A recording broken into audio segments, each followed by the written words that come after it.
Сәлем достар, бүгін біз бір жұмыртқадан ерекше дәмді осындай шоколадты маффиндерді жасаймыз. Кеттік.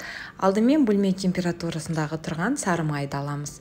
Оған жұмыртқамызды салып, жақсылап миксердің көмегімен жұмыртқалы массамыз езілгенше араластырамыз. Барлығын жақсылап араластырып болғаннан кейін келесі кезекте қантты қосамыз. Қыздар, видеоның астында барлық құрамдар жазулы тұр. Видеоның астына өтіп қарасаңыздар болады. Түсін өзгерте бастағаннан кейін енді тоңазытқыштан алынған сүтімізді қосамыз. Венчиктің көмегімен араластырамыз. Одан кейін сұйық майымызды қосып, тағы да араластырамыз. Құрғақ ингредиенттердің барлығын мен бір ыдысқа салдым. Енді екіге бөліп, осылай түйіршіктерін кетіріп, жақсылап араластырып аламыз. Маффиндерге ерекше дәм беру үшін өзіңізге ұнайтын шоколадты ұсақтап турап, оны да қосамыз. Бұл кезекте мен Қазақстан плиточный шоколадын алдым.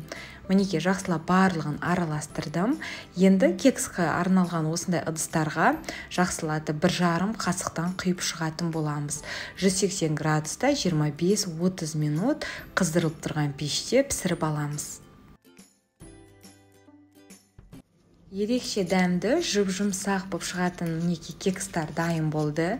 Міндетті түрде осы рецептпен жасап көріңіздер. Сіздермен бірге болған Гаухар ас болсын.